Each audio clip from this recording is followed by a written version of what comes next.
ಸುಸ್ಥಿರ ಕೃಷಿಯ ಈ ವಿಧಾನದಲ್ಲಿ ಕೃಷಿ ತ್ಯಾಜ್ಯಗಳ ಸನಸಿ ಉತ್ತಮ ಫಲಿತಾಂಶದ ಹೆಚ್ಚಲಾಗುತ್ತದೆ.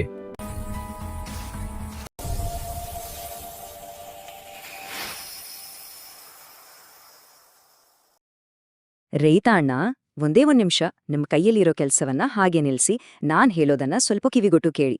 ಪ್ರತಿದಿನ ನಮ್ಮನೆ ಅಡುಗೆ ಮನೆಯಲ್ಲಿ ಅಕ್ಕಿ ತೊಳೆದು ಆ ನೀರನ್ನ, ಆ ಗಂಜಿಯನ್ನ ಸುಮ್ನೆ ಚರಂಡಿಗೆ ಚೆಲ್ತೀವಲ್ಲ, ಹೌದು, ಅದು ನಮ್ ತಪ್ಪಲ್ಲ. ಆದ್ರೆ ಆ ನೀರ್ನಲ್ಲೇ ಒಂದು ಅದ್ಭುತ ಶಕ್ತಿ ಅಡಗಿದೆ. ಕೋಟ್ಯಾಂತರ ರೂಪಾಯಿ ಬಿಸ್ನೆಸ್ ಮಾಡೋ ದೊಡ್ಡ ದೊಡ್ಡ ಗೊಬ್ಬರ ಕಂಪನಿಗಳು ಕಳೆದ 60 ವರ್ಷದಿಂದ ಈ ಸತ್ಯವನ್ನ ನಮ್ಮಿಂದ ಮುಚ್ಚಿಟ್ಟಿದಾವೆ. ಹೌದು, ನೀವು ಸರಿಯಾಗಿಯೇ ಕೇಳಿದ್ರಿ. ದೊಡ್ಡ ಕ್ರಾಂತಿಯೊಂದು ಬೇರೆ ಎಲ್ಲೂ ಅಲ್ಲ, ನಿಮ್ಮೆಲ್ಲರ ಅಡುಗೆ ಮನೆಯಲ್ಲೇ ಅಡಗಿದೆ.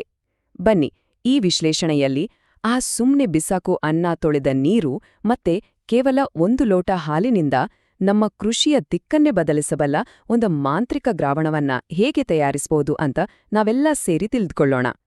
ತಿಂಗಳುಗಟ್ಲೆ ಕೊಳಿಯೋಕೆ ಬಿಡೋ ಗೊಬ್ಬರ ಕೇವಲ 7 ದಿನದಲ್ಲಿ ರೆಡಿಯಾಗತ್ತೆ. ಬೆಳೆಯ ಇಳುವರಿ 20-40% ಹೆಚ್ಚಾಗತ್ತೆ. ಅಷ್ಟಕ್ಕೂ ಇದಕ್ಕೆ ತಗಲುವ ಖರ್ಚು ಬರೀ 0. ನಂಬೋಕೆ ಸ್ವಲ್ಪ ಕಷ್ಟ ಆಗ್ತಿದೆಯಲ್ವಾ? ಬನ್ನಿ, ಈ ಅದ್ಭುತದ ಹಿಂದಿರೋ ವಿಜ್ಞಾನ ಏನು, ಸತ್ಯ ಏನು ಅಂತ ಪೂರ್ತಿಯಾಗಿ ನೋಡೋಣ.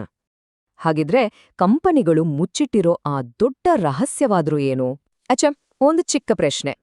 ನಮ್ಮ ತಾತ ಮುತ್ತಾತರ ಕಾಲದಲ್ಲಿ ಯೂರಿಯಾ ಇತ್ತಾ, ಡಿಎಪಿ ಇತ್ತಾ? ಏನೂ ಇರ್ಲಿಲ್ಲ. ಆದ್ರೂ ಅವರ ಭೂಮಿ ಬಂಗಾರದಂತಿತ್ತು, ಬೆಳೆ ಸಮೃದ್ಧಿಯಾಗಿ ಬರ್ತಿತ್ತು. ಅದ್ ಹೇಗೆ? ಯಾಕಂದ್ರೆ ಪ್ರಕೃತಿಯೇ ಶ್ರೇಷ್ಠ ವಿಜ್ಞಾನಿ ಅನ್ನೋ ಗುಟ್ಟು ಅವರೇ ಚೆನ್ನಾಗ್ ಗೊತ್ತಿತ್ತು. ಇದರ ಹಿಂದೆ ಒಂದು ರೋಚಕ ಕಥೆನೇ ಇದೆ, ಕೇಳಿ. 1960ರಲ್ಲಿ ಕೊರಿಯಾದ ಚೋ ಹ್ಯಾನ್ ಕ್ಯೂ ಅನ್ನೋ ಒಬ್ಬ ರೈತ ವಿಜ್ಞಾನಿ ಉಪ್ಪಿನಕಾಯಿ ನೀರನ್ನ ಗಿಡಗಳಿಗೆ ಹಾಕಿದಾಗ ಬೆಳೆ ಅದ್ಭುತವಾಗಿ ಬರೋದನ್ನ ನೋಡ್ತಾರೆ. ಅದರಲ್ಲಿದ್ದ ಶಕ್ತಿಯೇ ಲ್ಯಾಕ್ಟಿಕ್ ಆಸಿಡ್ ಬ್ಯಾಕ್ಟೀರಿಯಾ ಅಥವಾ LAB. ಆದ್ರೆ ಈ ಸರಳ ಸತ್ಯ ಎಲ್ಲಾ ರೈತರಿಗೂ ಗೊತ್ತಾಗ್ಬಿಟ್ರೆ ಕೆಮಿಕಲ್ ಕಂಪ್ನಿಗಳ ಕೋಟ್ಯಾಂತರ ರೂಪಾಯಿ ವ್ಯಾಪಾರಕ್ಕೆ ದೊಡ್ಡ ಹೊಡೆತ ಬೀಳುತ್ತೆ. ಅದಕ್ಕಾಗಿಯೇ ಈ ಜ್ಞಾನವನ್ನು ನಮ್ಮಿಂದ ದೂರ ಇಡಲಾಯ್ತು. ಆದ್ರೆ ಸತ್ಯವನ್ನ ಹೆಚ್ಚು ದಿನ ಬಚ್ಚಿಡೋಕಾಗಲ್ಲ ಅಲ್ವಾ? ಹಾಗಿದ್ರೆ ಈ ಲ್ಯಾಬ್ ಅಂದ್ರೆ ಲ್ಯಾಕ್ಟಿಕ್ ಆಸಿಡ್ ಬ್ಯಾಕ್ಟೀರಿಯಾ ಅಂದೆ ಏನು? ಅಯ್ಯೋ, ಇದರ ಹೆಸರು ಕೇಳಿ ಇದೇನೋ ದೊಡ್ಡ ಸೈನ್ಸು ಅಂತ ಗಾಬರಿ ಆಗ್ಬೇಡಿ. ಇದು ನಮ್ಮೆಲ್ಲರ ಮನಗಳಲ್ಲಿರೋ ಒಬ್ಬ ಒಳ್ಳೆ ಸ್ನೇಹಿತ ಇದ್ದಲಾಗೆ. ತುಂಬಾ ಸಿಂಪಲ್ ಆಗಿ ಹೇಳ್ತೀನಿ, ಕೇಳಿ. ಮನೆಯಲ್ಲಿ ಹಾಲಿಗೆ 1 ಚಮಚ ಮೊಸರು ಹಾಕಿಟ್ರೆ ಬೆಳಿಗ್ಗೆ ಅದು ಗಟ್ಟಿ ಮೊಸರಾಗುತ್ತಲ್ಲ, ಆ ಹಾಲನ್ನ ಮೊಸರಾಗ್ಸೋ ಶಕ್ತಿ ಇದೆಯಲ್ಲ, ಅದೇ ಈ LAB ಬ್ಯಾಕ್ಟೀರಿಯಾ. ಇಡ್ಲಿ ದೋಸೆ ಹಿಟ್ಟು ಹುಳಿಯಾಗೋಕು ಇದೇ ಕಾರಣ. ಅಂದ್ರೆ ಈ ಅದ್ಭುತ ಜೀವಾಣು ಈಗಾಗ್ಲೇ ನಮ್ಮ ಸುತ್ತಿನ ಗಾಳಿಯಲ್ಲಿ, ನಾವು ತಿನ್ನೋ ಅನ್ನದ ಮೇಲೆ, ನಮ್ಮ ಅಡುಗೆ ಮನೆಯಲ್ಲೇ ಇದೆ. ಒಂದೇ ಒಂದು ಉಚಿತ ದ್ರಾವಣ, ಆದ್ರೆ ಅದಕ್ಕೆ 5 ಅದ್ಭುತ ಶಕ್ತಿಗಳಿವೆ. ಮೊದಲನೇದಾಗಿ, ಇದು ಮಣ್ಣಲ್ಲಿ ಗಟ್ಟಿಯಾಗಿ ಅಂಟಿಕೊಂಡಿರೋ ಪೋಷಕಾಂಶಗಳನ್ನ ಕರಗಿಸಿ ಗಿಡಗಳಿಗೆ ಸುಲಭವಾಗಿ ಕೊಡುತ್ತೆ. ಎರಡನೇದು, ಬೆಳೆಗೆ ಹಾನಿ ಮಾಡೋ ಕೆಟ್ಟ ಬ್ಯಾಕ್ಟೀರಿಯಾ ಶಿಲೀಂಧ್ರಗಳನ್ನ ನಾಶ ಮಾಡುತ್ತೆ. ಮೂರನೇದು, ಕಲ್ಲಂಗೆ ಗಟ್ಟಿಯಾಗಿರೋ ಮಣ್ಣನ್ನ ಹತ್ತಿಯಂತೆ ಮೃದು ಮಾಡುತ್ತೆ. ಆಗ ಬೇರುಗಳು ಆಳವಾಗಿ ಇಳಿದು ಆರೋಗ್ಯವಾಗಿ ಬೆಳೀತವೆ. ನಾಲ್ಕನೇದು, ಯಾವುದೇ ಕಸ ಆಗಿರ್ಲಿ ಅದನ್ನ ಅಸಾಧಾರಣ ವೇಗದಲ್ಲಿ ಕೊಳೆಸಿ ಕಪ್ಪು ಬಂಗಾರ ಮಾಡುತ್ತೆ. ಮತ್ತೆ 5ನೇದು, ನಮ್ಮ ಜಾನುವಾರುಗಳ ಹೊಟ್ಟೆಯನ್ನ ತಂಪಾಗಿಟ್ಟು ಆರೋಗ್ಯವನ್ನ ಕಾಪಾಡುತ್ತೆ. ಸರಿ, ಈಗ ಈ ಇಡೀ ವಿಶ್ಲೇಷಣೆಯ ಅತ್ಯಂತ ಮುಖ್ಯವಾದ ಭಾಗಕ್ಕೆ ಬಂದಿದ್ದೀವಿ. ಈ ಮ್ಯಾಜಿಕ್ ದ್ರಾವಣವನ್ನ ನಮ್ಮ ಮನೆಯಲ್ಲೇ ಹಂತ ಹಂತವಾಗಿ ಒಂದೇ ಒಂದು ಪೈಸೆ ಖರ್ಚಿಲ್ಲದೆ ಹೇಗೆ ತಯಾರಿಸೋದು ಅಂತ ನೋಡೋಣ. ಪ್ರತಿಯೊಂದು ಹಂತವನ್ನು ಎಚ್ಚರಿಕೆಯಿಂದ ಗಮನಿಸಿ. ಈ ವಿಧಾನ ಅತ್ಯಂತ ಸರಳವಾಗಿದೆ. ಮೊದಲನೇ ಹಂತ, ಅಕ್ಕಿಯನ್ನ 2ನೇ ಸಲ ತೊಳೆದ ನೀರನ್ನ ಒಂದು ಪಾತ್ರೆಯಲ್ಲಿ ಶೇಖರಿಸಿ. ಎರಡನೇ ಹಂತ, ಆ ಪಾತ್ರೆಯ ಬಾಯಿಗೆ ಒಂದು ತೆಳುವಾದ ಬಟ್ಟೆ ಕಟ್ಟಿ 2-3 ದಿನ ಬಿಡಿ. ಅದ್ರಿಂದ ಸ್ವಲ್ಪ ಹುಳಿ ವಾಸನೆ ಬರಬೇಕು. ಮೂರನೇ ಹಂತ, ಆ ಹುದುಗಿದ ನೀರನ್ನ ಸೋಸಿ 1 ಲೋಟ ನೀರಿಗೆ 10 ಲೋಟ ಹಾಲು ಸೇರಿಸಿ.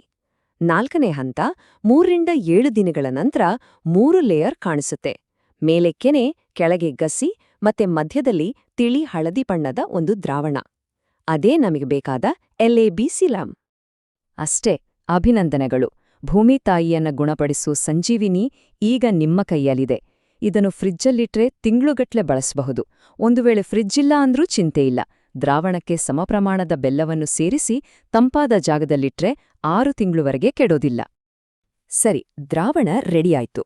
ಈಗ ನಮ್ಮ ಅಡಿಗೆ ಮನೆ ಮತ್ತೆ ಹೊಲದ ಕಸವನ್ನ ಎಸೆಯೋ ಬದಲು ಅದನ್ನ ಕಪ್ಪು ಚಿನ್ನ ಅಂದ್ರೆ ಅತ್ಯುತ್ತಮ ಗೊಬ್ಬರವನ್ನಾಗಿ ಅತಿ ವೇಗವಾಗಿ ಹೇಗೆ ಪರಿವರ್ತಿಸೋದು ಅಂತ ನೋಡೋಣ. ನೆನಪಿಡಿ, ಇನ್ನು ಮುಂದೆ ಯಾವುದೇ ಕಸ ಅಲ್ಲ, ಅದು ನಮ್ಮ ಮಣ್ಣಿನ ಅಮೂಲ್ಯವಾದ ಆಹಾರ. ಸಾಮಾನ್ಯವಾಗಿ ಕಾಂಪೋಸ್ಟ್ ಗೊಬ್ಬರ ಆಗೋಕೆ 3ರಿಂದ 4 ತಿಂಗಳು ಬೇಕು. ಆದ್ರೆ ಈ ದ್ರಾವಣ ಬಳಸಿದ್ರೆ ಬೇಕಾಗಿರೋದು ಕೇವಲ 7 ದಿನ. ಹೌದು, ಒಂದೇ ವಾರದಲ್ಲಿ ಕಸದ ರಾಶಿಯು ಕಪ್ಪನ ಫಲವತ್ತಾದ ಮಣ್ಣಾಗಿ ಬದಲಾಗುತ್ತೆ. ಇದಕ್ಕಿಂತ ಅದ್ಭುತ ಬೇಕಾ?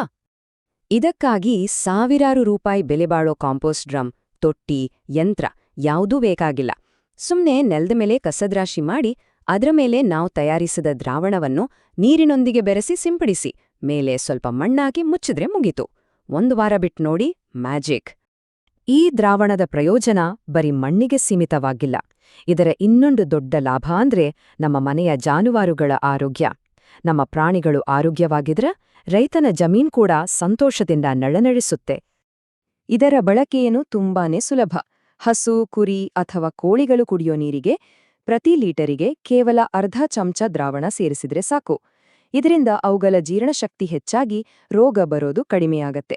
ಹಾಗೆ ಕೊಟ್ಟಿಗೆಯಲ್ಲಿನ ಕೆಟ್ಟ ವಾಸನೆ ಹೋಗಲಾಡಿಸಲು 1 ಭಾಗ ದ್ರಾವಣಕ್ಕೆ 100 ಭಾಗ ನೀರು ಬೆರೆಸಿ ಸ್ಪ್ರೇ ಮಾಡಿದ್ರೆ ಕೆಲವೇ ಗಂಟೆಗಳಲ್ಲಿ ದುರ್ವಾಸನೆ ಮಾಯವಾಗತ್ತೆ. ಅಣ್ಣ, ತಮ್ಮ, ಇದು ಕೇವಲ ಒಂದು ಕೃಷಿ ಟೆಕ್ನಿಕ್ ಅಲ್ಲ. ಇದು ನಾವು ಮಾಡ್ತಿರೋ ಸಾಲ ಮತ್ತೆ ಹಾಳಾಗ್ತಿರೋ ನಮ್ಮ ಮಣ್ಣಿನ ವಿರುದ್ಧದ ಹೋರಾಟಕ್ಕೆ ಸಿಕ್ಕಿರೋ ಒಂದು ಬ್ರಹ್ಮಾಸ್ತ್ರ. ನಮ್ಮ ಭೂಮಿಯ, ನಮ್ಮ ಭವಿಷ್ಯದ ಕಂಟ್ರೋಲನ್ನ ಮತ್ತೆ ನಮ್ಮ ಕೈಗೆ ತೆಗೆದುಕೊಳ್ಳೋ ಸಮಯ ಬಂದಿದೆ. ನೋಡಿ, ನಮ್ಮ ಮುಂದೆ 2 ದಾರಿಗಳಿವೆ. ಒಂದು, ದುಬಾರಿ ರಾಸಾಯನಿಕಗಳ ದಾರಿ. ಇದು ಮಣ್ಣಲ್ಲಿರೋ ಜೀವಾಣುಗಳನ್ನ ಕೊಂದು ನಮ್ಮನ್ನ ಸಾಲದ ಸುಳಿಯಲ್ಲಿ ಸಿಕ್ಕಿಸಿ ಹಾಕುತ್ತೆ.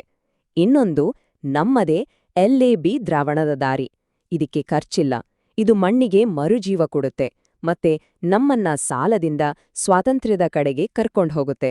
ಆಯ್ಕೆ ನಮ್ಮದಾಗಿರ್ಬೇಕು.